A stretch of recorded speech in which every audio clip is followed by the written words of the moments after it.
Channel को subscribe करें, bell icon को दबा के नोटिफिकेशन अलाउ करें, ऑल नोटिफिकेशन करें, वीडियो को लाइक करें। Thank you. हेलो स्टूडेंट्स, आज के लेक्चर में हम ये प्रूव करेंगे कि energy of A system is a property. Energy of a system is a property, या वो एक पॉइंट फंक्शन है, that is a point function. वो पाथ पे डिपेंड नहीं करेगा। एनर्जी ऑफ ए सिस्टम जो है that does not depend on path. ये हमको प्रूव करना है। हमको ये चीज पता है कि मान लीजिए कोई एक सिस्टम है, लेट अस से कोई एक सिस्टम है और उसकी दो कोई प्रॉपर्टीज हैं। एक्स और वाई एक्सिस पे अपन ले लेते हैं, मान लो वो वन स्टेट पे है और वन स्टेट से मान लीजिए वो टू स्टेट पे आता है। तो जब हीट ट्रांसफर होता है Q, that is the heat transfer, it is a path function. और साथ ही साथ में इसलिए हम जब डिफरेंशियल का फॉर्म होता है तो डी के ऊपर कट कर देते हैं, ये इनएग्जैक्ट डिफरेंशियल हो जाता है। सिमिलरली जो आपका वर्क ट्रांसफर है that is also a path function. वो पाथ पे डिपेंड करता है, एंड कंडीशंस के साथ साथ में वो पाथ पे भी डिपेंड करेगा। तो इसलिए अपन इसको लिखते हैं डी डब्ल्यू, ऊपर कट कर देते हैं इनएग्जैक्ट डिफरेंशियल।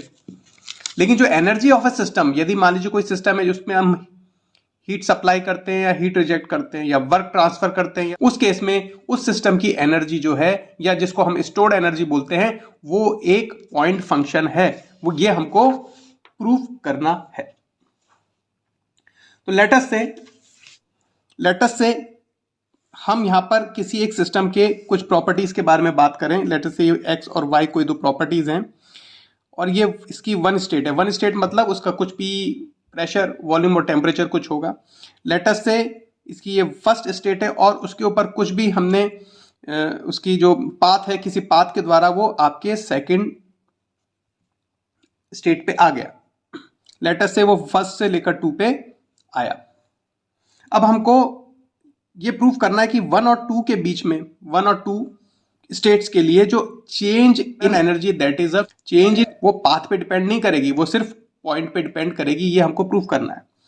तो अभी हमारा पिछला वीडियो यदि आप देखें, जिसमें हमने फर्स्ट लॉ ऑफ थर्मोडायनेमिक्स को डिराइव करा था जूल्स एक्सपेरिमेंट के द्वारा, तो हमने बोला था cyclic integral of heat transfer equals to cyclic integral of work transfer. इसको हम दूसरे तरीके से भी लिख सकते हैं। हम इसको ये बोल सकते हैं कि cyclic integral of D Q minus, work को इस तरफ ले जाएं तो अपने पास में आ जाएगा minus D W equals to 0। Cyclic integral of D Q minus D W equals to 0। ये हम जो फर्स्ट लॉ है उसके द्वारा हम ये ले सकते हैं कि भाई किसी भी साइकिल के अंदर में D Q minus D W का जो साइक्लिक इंटीग्रल है that is equals to 0। Now let us say यदि हमारा ये जो 1 से लेकर 2 जब स्टेट चेंज की किसी सिस्टम ने और 2 से लेकर 1 वापस गया, लेट अस से जिस पाथ से वो गया था वो ए था, और ये वाला जो पाथ है लेट अस से वो है आपका B path. Let us say this is a B path, ये हमारा है बी पाथ, जिससे ये आपका वापस गया। तो ये क्या हो गया, हमारी साइकिल कंप्लीट हो गई। ये हमारी 1 से ए से 2 से बी पाथ से होता हुआ ये 1 पे वापस आ गया। मतलब ये एक साइकिल कंप्लीट हो गई, क्योंकि इसकी इनिशियल स्टेट वापस ये उसी पे वो रीच कर गया है। तो इसके लिए अपन देखें स्टेप वाइज, अपन सारी चीजों को देखें कि लेट अस से हम बात करें। लेट अस से now for the cycle 1A 2BC 2B1 1A 2B1, ये वाली जो साइकिल है 1A 2B1 वाली जो साइकिल है, उसके लिए क्या है, अब इस साइक्लिक इंटीग्रल में क्या हो रहा है, इंटीग्रेशन हो रहा है। किसका इंटीग्रेशन हो रहा है, D Q minus D W. तो 1 से लेकर टू जाते समय ए पे D Q minus D W भी होगा, और जो वापस गया बी पाथ से उसके लिए भी D Q minus D W होगा, उसका इंटीग्रेशन होगा, तो ये साइक्लिक इंटीग्रल हो जाएगा। तो इस साइक्लिक इंटीग्रल में दो भाग हो गए, एक ए पाथ के लिए, दूसरा बी पाथ के लिए। तो अपन क्या लिख सकते हैं यहां पर, हम लिख सकते हैं साइक्लिक इंटीग्रल, हम लिख सकते हैं इसको यदि अपन तोड़ देते हैं तो अपने पास में आ जाएगा 1 से लेकर 2 D Q minus D W A path के लिए, प्लस 2 से लेकर 1 D Q minus D W B path के लिए, that should be equal to 0 होना चाहिए। ठीक है भाई, अब इसके बाद में हम आगे देखें लेट अस से ये जो आपका एक और हम साइकिल को कंसीडर करें जिसमें ए पाथ तो कॉमन है, लेकिन जो दूसरा वाला पाथ है लेट अस से वो ये वाला पाथ है, वो सी वाला पाथ है लेट अस से।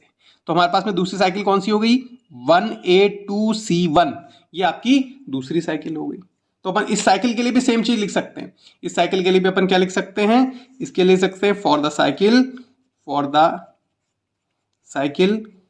1A2C1, 1A2C1 अगेन ये वाला इसके लिए लागू होगा साइकिल के लिए। तो अपन यहां पर लिख सकते हैं 1 से लेकर 2 D Q minus D W A, plus A का ले लिया, अब अपने को सी का लेना पड़ेगा, प्लस 2 से लेकर 1 D Q minus D W, और ये हो गया यहां पर आपका क्या लिखेंगे यहां पर सी, दिस इज इक्वल टू 0। अब अपने पास में ये दो इक्वेशंस है, इक्वेशन नंबर 1 और इक्वेशन नंबर 2। पहली इक्वेशन में से दूसरी इक्वेशन को यदि अपन घटा देते हैं तो ए वाला पार्ट कैंसिल हो जाएगा, और अपने पास में दिस वाला part equal to this part. तो अपन लिख सकते हैं यहां पर क्या, अपन लिख सकते हैं फ्रॉम 1 and 2, क्या लिख सकते हैं, ये इसके बराबर हो जाएगा, क्योंकि इस इक्वेशन में से 1 में से 2 घटा दी तो ये और ये ए वाला हिस्सा तो कैंसिल हो गया, और ये दोनों क्या हो गया, this minus this equal to 0, यानी दिस इक्वल टू दिस। तो अपन यहां पर लिख सकते हैं 2 से लेकर 1 D Q minus D W, D Q minus D W, D Q minus D W for B path, इसमें से इसको घटा दें तो अपन लिख सकते हैं ये ए वाला तो कैंसिल हो गया, माइनस 2 से लेकर 1 D Q minus D W C path के लिए, दिस इज इक्वल टू 0। या अपन लिख सकते हैं क्या, इसको लिख सकते हैं 2 से लेकर 1 D Q minus D W B equal to 2 से लेकर 1 D Q minus D W C path के लिए। तो अपने पास में यहाँ इक्वल टू साइन आया, तो क्या यहाँ पर देखे यदि स्टेट सेम है 2 और 1 D Q minus D W B path से जाए चाहे सी पाथ से जाए ये दोनों बराबर रहेंगे। तो ये D Q minus D W जो है यही आपकी एनर्जी है। ये वाली जो प्रॉपर्टी है द प्रॉपर्टी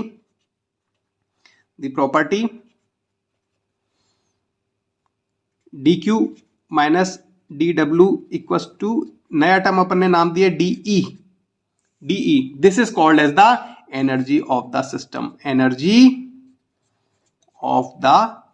सिस्टम, और ये एनर्जी ऑफ द सिस्टम क्या है, it is a point function, क्योंकि आपने पाथ चाहे सी लिया हो चाहे बी लिया हो, यदि आपकी एंड कंडीशन दोनों की आपकी इनिशियल और फाइनल कंडीशन सेम है, तो उस केस में क्या होगा आपका, उस केस में D Q minus D W जो है that is same.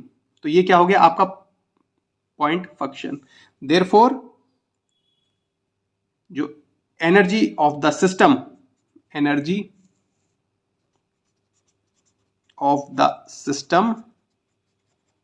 is a point function and is independent of path, यहां पर अपन इसको लिख सकते हैं, इसको डिफरेंशियल की जगह दूसरे तरीके से भी लिख सकते हैं अपन, यहां पर इसको ऐसे लिख सकते हैं डी डब्ल्यू को यदि इस तरफ ले जाएं तो यदि अपने पास में डिफरेंशियल हटा के यदि ओवरऑल देखें तो Q12 equals to W12 plus delta E या E2 माइनस E1 लिखा जा सकता है, लेकिन Q2 माइनस Q1 या W2 माइनस W1 नहीं लिखा जा सकता, क्योंकि ये दोनों आपके हैं पाथ फंक्शन, पाथ पे डिपेंड कर रहे हैं, लेकिन ये E2 माइनस E1 लिखा जा सकता है क्योंकि ये है पॉइंट फंक्शन। तो अपने पास में E जो है वो क्या है आपकी, E इज द एनर्जी या स्टोर्ड एनर्जी।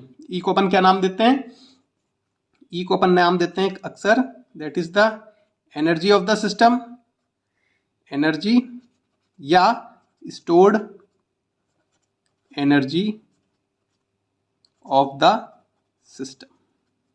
इसमें क्या आ जाएगा, इसमें उसकी माइक्रोस्कोपिक वाली इंटरनल एनर्जी भी आ जाएगी प्लस मैक्रोस्कोपिक एनर्जी सारी, kinetic energy plus potential energy etcetera etcetera etcetera etcetera. तो इस एनर्जी, स्टोर्ड एनर्जी में दो भाग हो गए, एक तो हो गई आपकी ये वाली इंटरनल एनर्जी जो कि माइक्रोस्कोपिक वाला पार्ट को रिप्रेजेंट कर रही है, और ये वाली एनर्जी आपकी मैक्रोस्कोपिक पार्ट को रिप्रेजेंट कर रही है। तो इस तरीके से अपन ने देखा कि energy of A system is a point function, it is independent of path. Thank you. Channel को सब्सक्राइब करें, बेल आइकन को दबा के नोटिफिकेशन अलाउ करें, ऑल नोटिफिकेशन करें, वीडियो को लाइक करें। Thank you.